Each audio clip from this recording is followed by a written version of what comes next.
probably pre-20s at least.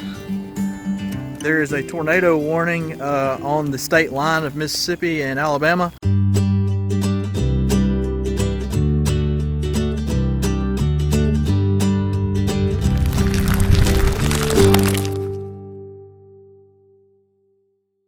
Alright guys, it is raining and miserable and 54 degrees, but we're out here ready to dig a hole.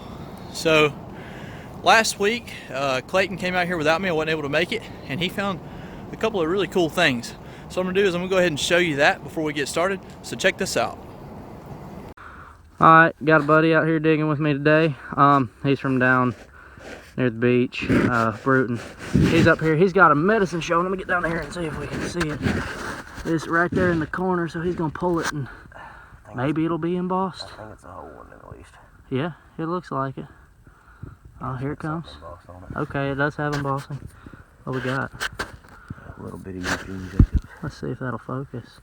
Oh yeah, that's the Jacobs Drugstore, Birmingham, Alabama.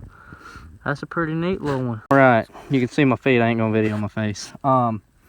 We're probably 2 feet off bottom, and I caught a little glimpse of silver. I don't know if you can see it, or what I think might be silver, right in the middle of my feet, kind of towards the wall. We're gonna see what it is.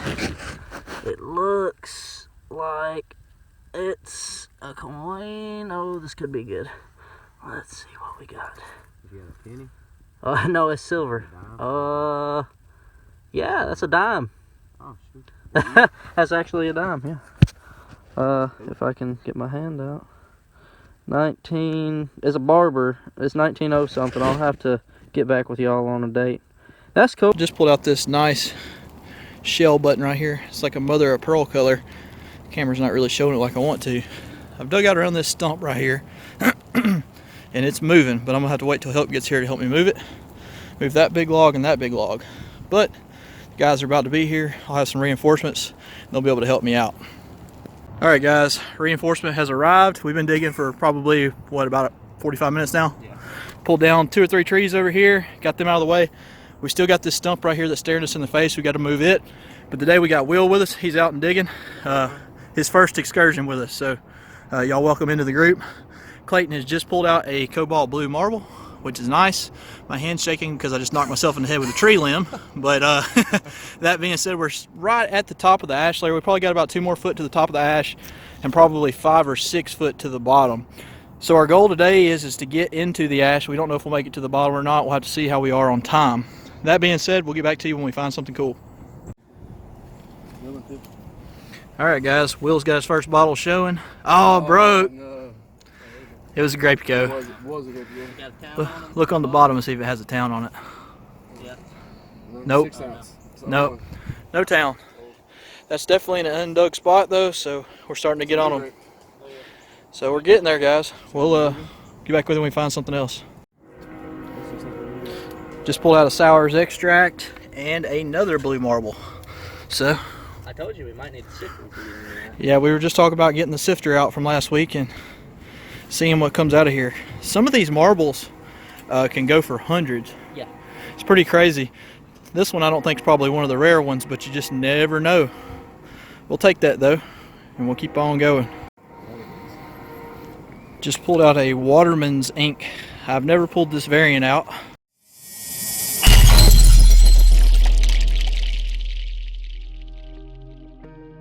This little ink bottle inspired me to do some research.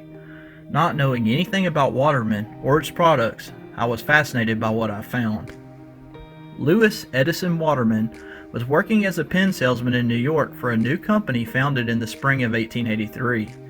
This company was run by a volatile inventor named Frank Holland. Holland abandoned his company after only 6 weeks. That is when Waterman stepped in and took over, fitting the pens with a simplified feed of his own design. It was for this 3-Fisher feed which his first pen-related patent was granted in 1884. From the beginning, competition in the fountain pen industry was fierce, both in the marketplace and in the courtroom. Despite later company literature that depicts Lewis Waterman as a golden-hearted innocent, all evidence indicates that he was a tough, savvy, and innovative businessman. Being in the pen business, it only made sense for him to get into the ink business as well. Sadly, it was after Waterman's death in 1901 that the company finally took off. Under the leadership of Waterman's nephew, Frank, the Waterman Pen Company expanded aggressively worldwide. He registered a dozen or more patents for his ideal ink or fountain pen. Very few bottles were patented by this company. Collectors find more machine-made ink bottles than ink bottles with tooled tops for this company. While Waterman introduced its share of innovations, the company's main selling point was always quality and reliability. By the late 1920s, Waterman was attempting to catch up.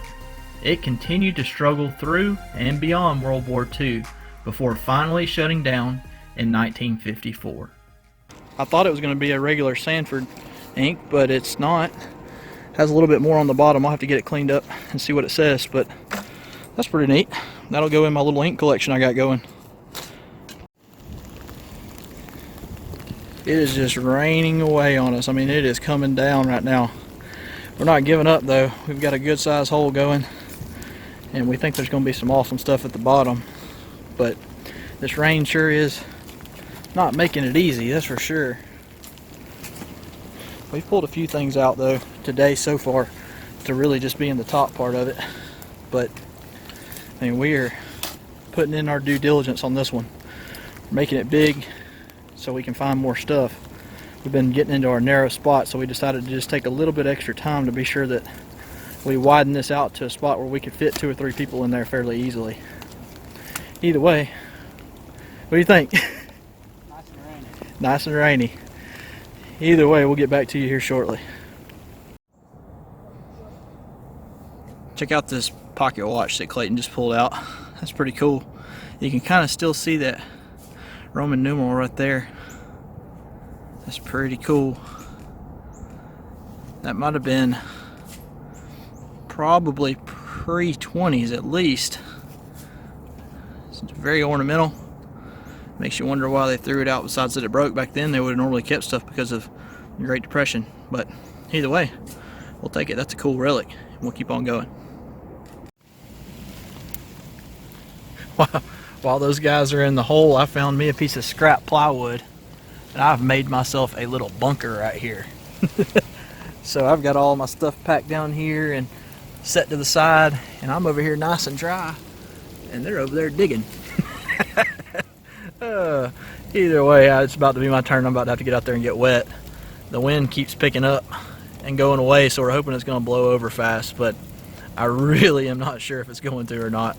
We'll find out here shortly though. Clayton just pulled this med out and the label is still on it.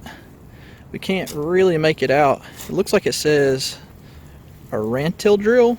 I don't know. It says alcohol up there at the top. We can't really make it out. Cure-all. Yeah, it's definitely probably a cure-all or a medicine of some type. Who knows? Anyways, we'll keep on going. Yellow and black ones, big ones. We lost it. We read the Cobb River.